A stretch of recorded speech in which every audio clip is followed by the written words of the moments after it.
Bağışlayan və mehriban Allahın adıyla hər vaxtınız xeyir izləyicilər. Haqqadar verilişi yenidən sizin görüşünüzə gəlib. Verilişlərimizi YouTube şəbəkəsindən izləyə bilərsiniz. İzləyib bizə dəstək olmaq üçün bəyənib paylaşmanızı sizdən xahiş olunur. Bugünkü mövzumuz İslamda yanlış təfəkkür sahibləri haqqında olacaqdır. Son zamanlar belə deyim, sosial şəbəkələrdə bəzi insanlar öz şəxsi manafələrini ortaya qoyaraq Quran haqqında, yəni Quranı hədislərdən ayırmaq, öz şəxsi fikirlərini səsləndirirlər din haqqında. Yəni bir sübutları olmadan cəmiyyətə çatdırmaq istəyirlər ki, yəni bunların dedikləri daha doğrudur. Yəni bizə qulaq asın bir sözlə deyirik. Biz də belə qərar gəldik ki, bu gün bu mövzunu daha da araşdıraq, ətraflı sizin diqqətinizə çatdıraq.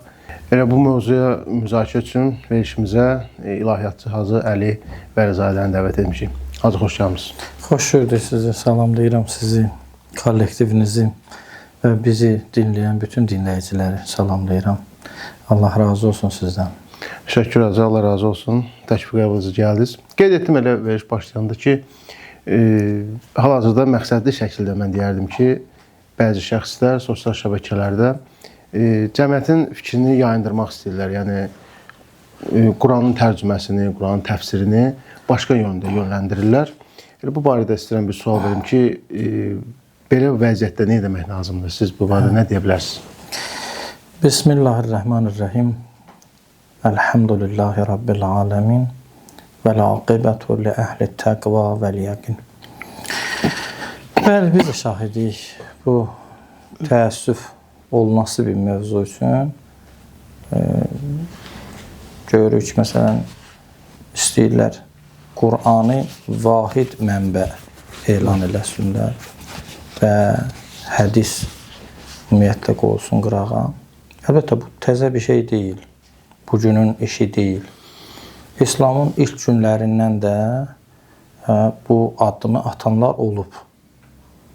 İndi məqsədlərin nə olub, o da gərək araşdırılsın və məqsədləri də, hədəfləri də aydındır. O gün məqsədlərin nə olub və bugünkü gündə həmin addımı atmaq istəyənlər var və bunların da məqsədləri nədir? Ehtimallar var. Müəyyən hədəf əsasında mən düşünürəm ki, bu addımı atırlar və inşallah verilişin davamında qeyd eləyərik məqsədlərin. Niyə görə bu addımı atırlar? İlk gündən Həzrəti Rəsul-i Əkrəm sallallahu aleyhi və alihi və səlləm dünyasını dəyişəndən sonra və hələ dünyasını dəyişməzdən öncə dedilər ki, kəfana kitab-Allah. Allahın kitabı bizə kifayət eləyir. Həzrəti Rəsul-i Əkrəm istədi bir şey yazsın və dedi ki, mənə kağız qələm gətirin, mən nə isə qeyd eləyim ki, məndən sonra zəlalətə düşməyəsiz, yolunuzu azmayasız. Dedilər ki, ehtiyac yoxdur. Peyğəmbər istilik, güc gəlib sayaqlayır və buna ehtiyac yoxdur. Kəfana buna ehtiyac yoxdur. Kəfana kitab-Allah. Allahın kitabı bizə kifayət eləyir. Və bunun dalısıyla hədis nəql edən şəxslər, Peyğəmbərdən nə isə nəql edən, Peyğəmbərdən nə isə hansısa bir tövsiyəni Peyğəmbərdən eşidib nəql etmək istəyən insanlar cəzalandırıldı. İnanırsınız, 100 il tarixə bir nəzər salın, 100 il Peyğəmbərdən hədis nəql etmək qadağan olundu İslamda. İslamın ən böyük faciəsidir. Mən belə düşünürəm ki, İslamın bugünkü vəziyyəti məhz həmin problemə söykənir.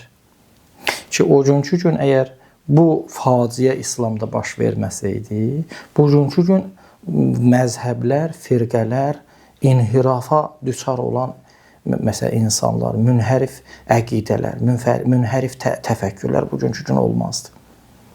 Yəni, həmin gündən Qur'anı hədisdən ayırmaq istədilər və müəyyən miqdarda da bu sahədə irəlilədilər və hədəflərinə də çatdılar. 100 il hədis nəql etməyin qadağası böyük bir dənə faciədir İslamda. 100 il. İnanırsınız, səhabələr oldu ki, Peyğəmbərdən eşitdikləri yüzlərlə hədisi sinələrində qəbrə apardılar. Sinələrində qəbrə apardılar. 100 ildən sonra bu qadağa götürüldü. Əməvilər sülaləsindən olan bir padişah bu qadağanı götürdü. Bir neçə dənə iş gördü bu şəxs. Mövzumuz o deyil. Həmin mövzuya daxil olmaq istəmirəm. Amma bu qadağa götürüldü. 100 ildən sonra hədis toplumuna böyük bir zərbə dəydi. İndi biz həmin tarixi hadisəni araşdırsaq, tam mövzudan kənarlaşarıq deyə mən qısa deyirəm. Yəni, hədis qadağası götürüldükdən sonra nə baş verdi? Başladılar öz mənafələrinə görə, öz istəklərinə, nəfsani istəklərinə görə onlara sərf edəcək şəkildə hədislər quraşdırmağa başladılar və qatdılar hədis toplusuna. Bu da başqa bir faciə. Yəni, indiki dövrümüzdə əgər biz hədis toplumuna ümumiyyətlə, istər sünni mənbələri olsun, istər şiə mənbələri olsun, hədis toplumuna biz müraciət etdikdə, əgər zəif hədis, səhih olmayan hədis, etibarsız hədislər əgər qarşımıza çıxırsa, bu məsələnin nəticəsidir. Bu bir faciədir İslamda. Yəni, bugünün söhbəti deyil. Yəni, bu İslamın əvvəlində də bu addımı atdılar. Məqsədli şəkildə atdılar o addımı və bugünkü gündə məqsədli şəkildə atırlar. Məqsəd nə idi? Məqsəd o zaman məqsəd bu idi. Baxın, Allah Teala Peyğəmbərinin vasitəsilə İslam məktəbi yaratdı. O məktəbin dərsliyi nə oldu? Qur'an oldu, Qur'an-ı Kərim oldu. Və məktəb ola, dərslik ola, müəllim olmayıb alınmaz. Müəllimləri də müəyyənləşdirdi. Yəni, Qur'anın müfəssirləri müəyyənləşdi. Qur'anın müəllimləri müəyyənləşdi. Bu müəllimlər gərək idarəçiliyi əlinə alırdı. Bu mütəxəssislər gərək rəhbərliyi əlinə alırdı. Bunlar qıraqda qalsın deyə, bunlar kölgədə qalsın deyə, pərdə arxasında qalsın deyə. Çünki hədis toplumunun əksəriyyətində Peyğəmbər sallallahu aleyhi və səlləmin çox ciddi, məsələn, iradəsi bu idi ki, bu müəllimlər müəyyənləşsin. Niyə? Çünki çox əhəmiyyətli bir dənə mövzudur. Çünki bu müəllimlər müəyyənləşməsə, məsələn, Qədirxum hadisəsi buna xidmət edirdi. Qədirxum hadisəsində 2 dənə ayəmiz var. Deyir ki, ya əyyuhər rəsul, bəlliğmə unzilə iləyk min Rabbik, ki, sənə Rəbbindən nazil olanı təbliğ et, çatdır. Əgər çatdırmasan, diqqət edirsiniz. Yəni, məsələnin ciddiliyi buradadır. Əgər deyir, o işi görməsən, yəni müəllimi müəyyənləşdirməsən və ma bəlləğtə risalətək. 23 illik zəhmətin getdi hədər. Və Ağa Rasulullah bu işi gördükdən sonra 23 il ərzində vaxt be vaxt deyib, indi Qədirxum çölündə bunu dedikdən sonra, müəllimləri müəyyənləşdirdikdən sonra, Əhl-i Beyti təyin etdikdən sonra nə oldu? Ayə nazil oldu. Əl-yum əkməltu ləkum dinəkum. Bugünkü gün dininiz kamil oldu. Yəni, bu həddə bu müəllimlərin müəyyənləşməsi ciddi məsələ idi. Peyğəmbər vəzifəsinin öhdəsindən gəldi və nəhayət bu müəllimlər pərdə arxasında qalsın deyə Peyğəmbər vaxt be vaxt demişdi, hədislərdə demişdi. Tək Qədirxum çölündə baş verən hadisə deyil ki, məsələn, başqa məsələlər də var. Məsələn, Yovmuddar hədisi vardı. Mən də hədislərin hamısını deməyim. Mənzilət hədisi vardı. Bunlar hamısı, məsələn, Peyğəmbərin mübarək bəyanından irəli gələn sözlərdir. Və həm Səqələy hədisi var. Bunlar hamısı Peyğəmbər bunları qeyd eləmişdi. Nə üçün hədis qadağan olundu? Çünki hədis toplusunda olduqca çox hədislər, faktlar var idi ki, Peyğəmbər buyurmuşdu ki, Qur'anın kənarında müəllimlər olmalıdır. Yəni, başqa sözlə desək, Qur'anın kənarında sünnə olmalıdır. Qur'anın kənarında hədis olmalıdır. Peyğəmbərin sünnəsi və Əhl-i Beytin sünnəsi. O vaxt o məqsədlə hədisləri qadağan etdilər ki, həmin faktlar ki, Peyğəmbər buyurmuşdu. O faktlar üzə çıxmasın. Əgər üzə çıxsaydı, toplum başa düşəcəkdi, ayılacaqdı, biləcəkdilər ki, həqiqi rəhbər kimdir, həqiqi müəllim kimdir, bu sahədə mütəxəssis kimdir, gedəcəkdilər onun arxasıca. Bunlar öz hakimiyyətlərini qorumaqdan ötürü bax belə bir dənə iş əl atdılar. Hələ İslamın 14 əsr bundan öncə.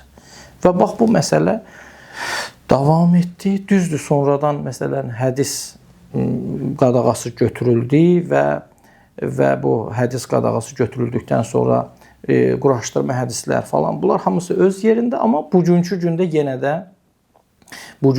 yenə də həmin addımı atırlar. Məqsəd, iki dənə əsas məqsəd ehtimal olunur. Biri bundan ibarətdir ki, Əhl-i Beyt məktəbi, hədis qoyulsun qırağa. Həmin hədəf ki, İslamın əvvəlində idi, həmin Əhl-i Beyt məktəbi pərdə arxasında qalsın. Çünki bizim mötəbər, çünki Qurandan da isbat eləyə bildik biz Əhl-i Beyt məktəbinin həqqaniyyətini. Ancaq hədis toplusu, Peyğəmbərin bəyanatı, bunlar hamısı var. İkinci məqsəd Qur'anın etibarını aradan aparmaq. Diqqət edirsiniz, Qur'an Əhl-i Beytsiz mənası yoxdur. Qur'an hədissiz mənası yoxdur. İndi verilişin davamında biz qeyd eləyəcəyik, nümunələr qeyd eləyəcəyik. Bəzi mövzular var ki, hədis olmasa o ayələr izah oluna bilmir. Bəyan oluna bilmir. Əslən, məqsəd nədir ayədən? Məsələn, Allah Taala ümumiyyətlə, ümumi şəkildə bir dənə hökmü bəyan eləyib, amma cüz'iyyatı yoxdur. Bu cüz'iyyatın biz kimdən öyrənməliyik? Kimdən əldə etməliyik? Necə bilməliyik? Misal olaraq, məsələn, namaz məsələsi, həcc məsələsi, inşallah verilişin davamında qeyd eləyərik bunları. Bunlar əgər qalsa, cavabsız qalsa, Qur'an etibardan düşür. Çünki Qur'an Əhl-i Beytsiz, Qur'an hədissiz, Qur'an sünnəsiz və Peyğəmbərin sünnəsi, xüsusən hələ Əhl-i Beytə gəlməyək, Əhl-i Beytin həqqaniyyəti və Əhl-i Beytin Qur'anın kənarında yer tapması mötəbər hədislərlə isbat olunur. Amma indi biz mövzunun əvvəlində istəyirik isbat eləyək ki, hələ Əhl-i Beyt qalsın qırağa, Peyğəmbərin sünnəsi lazımdır. Peyğəmbərin sünnəsi Qur'anın kənarında vacib məsələlərdən biridir. Peyğəmbərin sünnəsi və Peyğəmbərdən nəql olunan hədislərin vacibliyi Qur'anın öz hökmünə əsasən vacib. Mən bir neçə ayə qeyd eləmişəm, burada diqqətinizə çatdırım. Baxın, bu şəxslər ki, iddia eləyirlər, məsələn, Qur'an vahid mənbədir, hədisə ehtiyac yoxdur və çox təəccüb eləyirəm. Qur'anda olduqca ayə çoxdur. Olduqca ayə çoxdur bu barədə. Məsələn, Əhzab surəsinin 33-cü ayəsində Allah Taala buyurur ki, Əti'nəllah və Rasulə.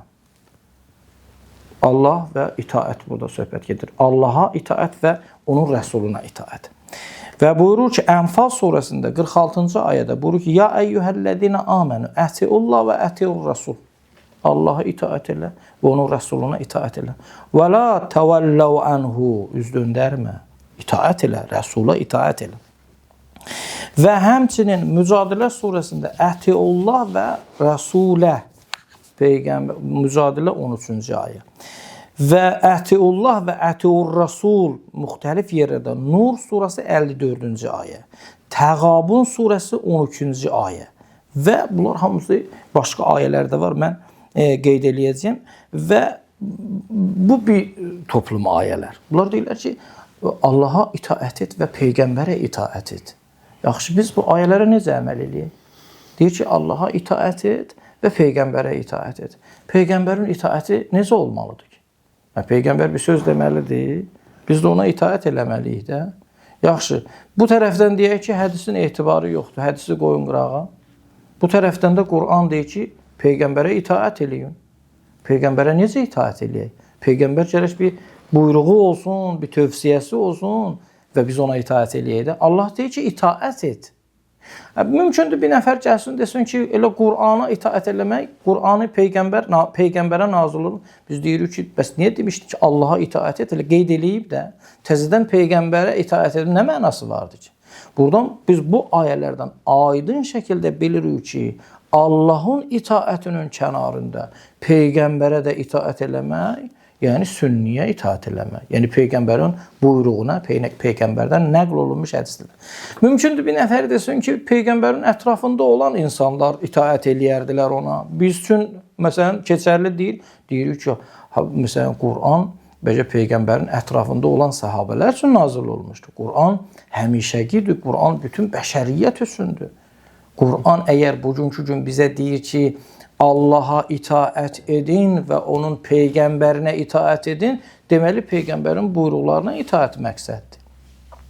Peyğəmbərin buyruqlarına itaət məqsəddir. Və başqa ayələrdə, məsələn, Nisa surəsi 80-cı ayədə buyurur ki, Mən yuti'ir rəsul fəqəd əta Allah. Hər kim peyğəmbərə itaət etsə, elə bir Allaha itaət edir.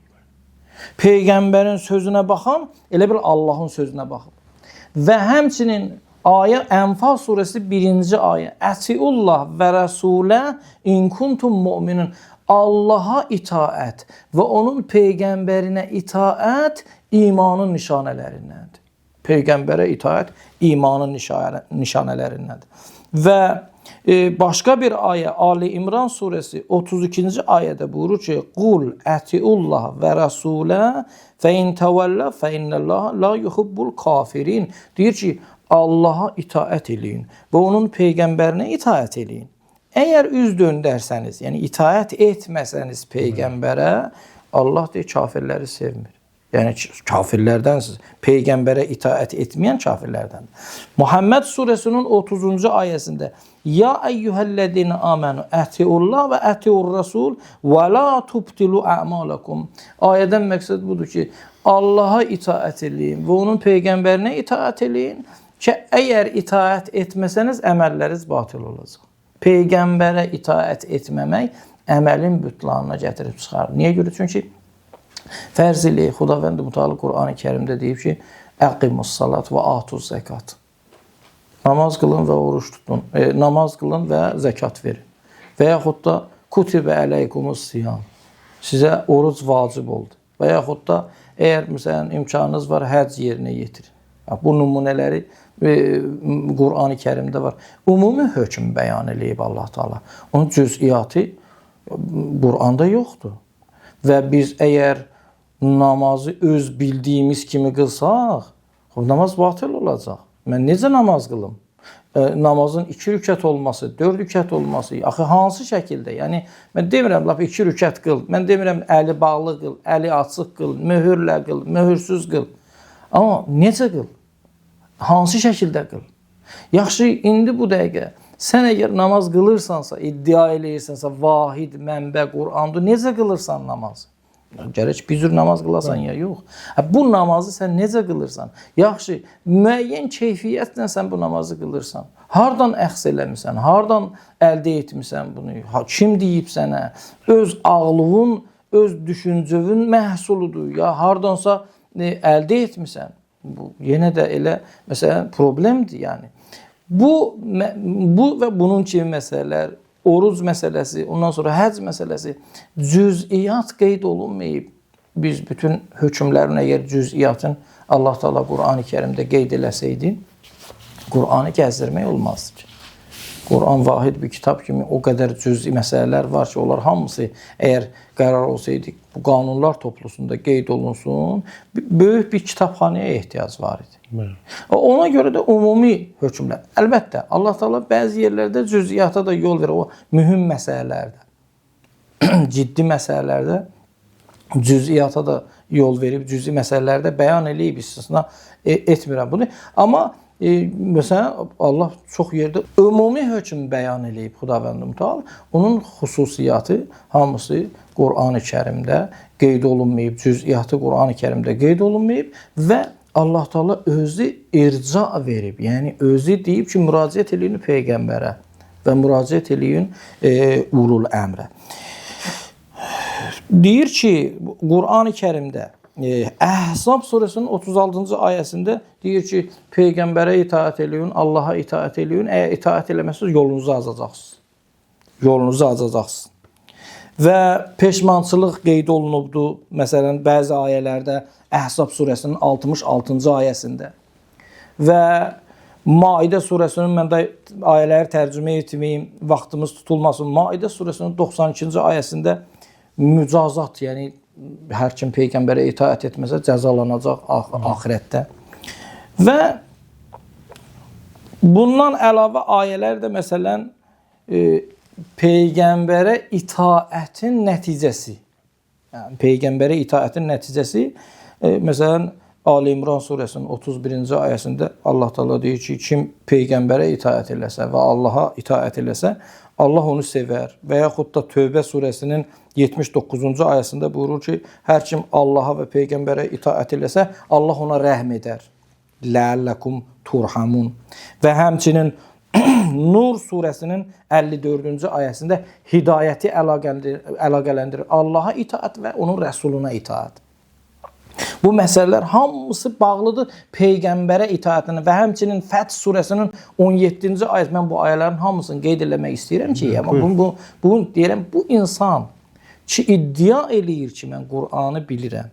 Hər kim, hər şəxs ki istəyir isbat eləsin ki, Qur'an vahid mənbədir və iddia eləyir ki, mən Qur'andan xəbərim var, mən Qur'anı anlayıram, mən Qur'anı izah edə bilərəm, mən Qur'anı qəşəng bilirəm və mübarizə aparam.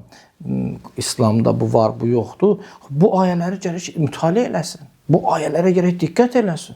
Bu ayələrdə deyir, ətiullah və ətiur rasul. Allaha və onun rəsuluna itaət et. Nisa surəsi 69-cu ayə. Deyir ki, hər kim Allaha və onun rəsuluna deməli itaət etsə, فَأُولَٰئِكَ مَعَ الَّذ۪ينَ أَنْعَمَ اللّٰهُ عَلَيْهِمْ مِنَ النَّبِيِّينَ وَالصِّدِّيقِينَ وَالشُّهَدَاءِ وَالصَّالِحِينَ. Hər kim itaət eləsə peyğəmbərə, o peyğəmbərlərlə bir yerdə olacaq, sadiqinlə bir yerdə olacaq, düz danışanlarla bir yerdə olacaq, şəhidlərlə bir yerdə olacaq, onlarla məhşur olacaq. Bu ayə və bunun kimi ayə, Əhzab surəsi 71-ci ayə və bunun kimi ayələr həddən artıq çoxdur və biz bu ayələri məsələn əksəriyyətin qeyd elədik. Ya bu ayələrdə nəticə alırıq ki, Allah Taala deyir ki, Allaha itaət edin və onun rəsuluna itaət edin. Mən yenə təkrar eləyirəm. Necə itaət eləyir? Bugünkü gün bizə gəlin deyin ki, biz bu ayə necə itaət eləyir? Baxın, biz gərək əgər desək ki, hədisi qırağa qoyuruq, hədis ümumiyyətlə yoxdur, biz onda gərək bu ayələrə əməl eləməyək. Bu ayələr ümumiyyətlə hökmdən düşmüş ayələr olsun və yaxud da qüvvədən düşmüş ayələr olsun və yaxud da ayələrin bəzilərinə əməl eləyək, bəzilərinə əməl eləməyək. Bu da Allahın qəzəbinə düçar olacaq bir məsələdir. Çünki ayə var Qur'an-ı Kərimdə deyir ki, onlar ki, məsələn, seçirlər ayələrin, bəzilərin onlara sərf eləyən ayələri əməl eləyərlər, onlara sərf eləməyən ayələri əməl eləməyərlər. Bunlar hamısı Allahın qəzəbinə düçar olmuş insanlardılar. Allaha itaət etmək və onun rəsuluna itaət etmək Qur'anın öz hökmüdür. Yaxşı olar ki, bu Qur'anın özünü oxusunlar. Yəni, burada 2 üstəgəl 2, 4 kimi bir şeydir və çox təəssüf olsun ki, məsələn, toplum da, məsələn, Qur'an maarifi ilə çox maariflənməyən bir toplum, dini savadımız toplumun əksəriyyətinin dini savadı aşağı. Bir dənə atalar sözü var, deyir, bir dəli quyuya bir dənə daş atır, 100 dənə ağıllı onu çıxarda bilmir. Və indi bu dəqiqə bax, bu cür bir vəziyyətdir. Bir də görürsən ki, bir dənə, məsələn, savadsız və yaxud da cahil bir insan bir dənə bəxbelənçi bir dənə mövzunu atıb ortaya, əksəriyyət bir də görsən ki, savadı olmayan, dini marifi olmayan insanlar, Qur'an oxunmayan insanlar, ümumiyyətlə Qur'andan xəbəri olmayan insanlar dəstəkləyirlər onu və deyirlər ki, bəli, düz deyir, amma bir balaca, çox da yox, bir balaca düşünsək Qur'anda, bir balaca bu ayələri mütaliə eləsək, baxıb görərik ki, peyğəmbərin, məsələn, itaəti Qur'anın öz hökmü ilə vacibdir. Qur'an özü deyir ki, sünnə gərək olsun. Qur'an özü deyir ki, hədis gərək olsun. Qur'an özü deyir ki, Qur'anın kənarında sünnə olmalıdır və bu, deməli, çox aydın bir məsələdir. İsbat olandan sonra ki, hədis lazımdır. Bəli, biz danırıq ki, hədis, məsələn, hədis bayaq da qeyd elədim, dedim ki, hədislərin başına tarixdə elə bir oyun açıblar. İndi bu dəqiqə hədis toplumunda səhih hədislər də var, etibar olunası hədislər də var. Etibar olunmayası hədislər də var. Tarixdə insanlar olub öz mənafeyinə görə pul alıb hədis quraşdırıblar və yaxud da xurafi məsələlər, İsrailiyyat deyirlər. Yəni Yahudilərdən onlar dastan deyirmişlər.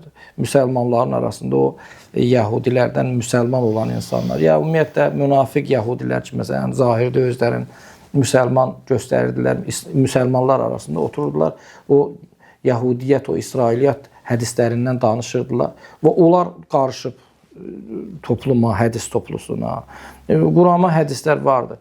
Bu zaman nə etmək lazımdır? Bu zaman mütəxəssislərə müraciət eləməli. Hədis özü bir elmdir. Hədis geniş bir dənə elmdir.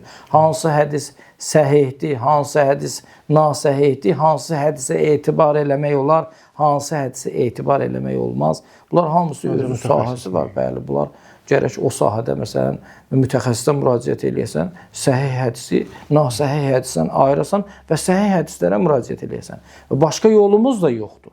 Çünki Quran, qeyd elədiyim kimi, bəzi nümunələr var, Quran o cüziyyatı bəyan eləmir. Yaxşı, bu Qur'anı vahid mənbə, məsələn, hesab eləyən şəxslər gəlsinlər, desinlər ki, biz namazı necə qılaq? Orucu necə tutaq? Və yaxud da həccə necə gedək? Onda hacı, yalnız Quranla kifayətlənmək olarmı, yoxsa hədislə? Necə? Mən yalnız fürsətdən istifadə eləyib bir dənə hədis. Yəni, biz indiyənə kimi ispat elədik ki, hədis Quranın hökmü ilə hədisin mövcudluğu vacibdir. Yəni, hədis olmasa Quranı bəzi məsələlərin başa düşə bilmərik. Amma bir hədis Peyğəmbərdən nəql eləyim və o da Səqələyn hədisidir. Yəni, vaciblik buradan qaynaqlanır. Peyğəmbər buyurub, İnni tarikum fikumut Səqələyn. Kitab-əllah və itrəti əhl-i beyt. Mən sizin aranızda iki ağır əmanət qoyuram. Dəyərli, əhəmiyyətli bir əmanət qoyub gedirəm. Onun biri Kitab-əllah, ikincisi də itrəti. Mənim itrətimdir, mənim əhl-i beytimdir. Və in təməssəktum bihima, əgər onlardan hər ikisini bir yerdə qəbul etsəniz, lən təzillu əbədə. Heç vaxt zəlalətə düşməyəcəksiniz, heç vaxt münhərif olmayacaqsınız, düz yolda qərar tapacaqsınız. Bu əhl-i beyt və Peyğəmbər, bunların hədisləri olmalıdır, tövsiyələri olmalıdır. Əhl-i beytdən yapışın və yaxud da məsələn, bu nə anlam daşıyır? Biz əhl-i beytdən necə yapışmalıyıq? Necə onları qəbul eləməliyik? Yəni, onların buyruqlarını əməl eləməliyik, onlara itaət eləməliyik, onların dediyi sözlər biz üçün qanun olmalıdır. Və bunlar hamısı ispat olunacaq mövzulardır. Əhl-i beytin isməti, Peyğəmbərin isməti, bunlar mövzulardır ki, xəta eləmirlər. Onların dedikləri söz Qur'anın vəhyidir. İnşallah bu mövzular, artıq bizim vaxtımız yoxdur. İnşallah bu mövzular qalsın gələn. Geniş mövzudur. İnşallah qismət olar, növbəti verilişdə bunun davamını çəkərik. İnşallah. Çox sağ olun. İnanırıq ki, mövzu barədə izləyicilər bir nəticə çıxarar. İnşallah. Çox sağ olun. Sağ olun, sizə sağ olun. Belə izləyicilər, bir mövzunun sonuna gəlib çatdıq. Qeyd etdim, geniş mövzu olduğuna görə inşallah növbəti dəfə bu mövzunun davamını sizin diqqətinizə çatdırarıq. Biz bugün İslamda yanlış təfəkkür sahibləri haqqında müzakirə apardıq. Müzakirə bağlı verilişimizə Hacı Əli Vəlizadəni dəvət etmişdik. Sizinlə mən Pəvin Rəhimli idim. Növbəti həftədə görüşmək ümidlə sizdən ayrılırıq. Allah'a əmanət, sağ olun.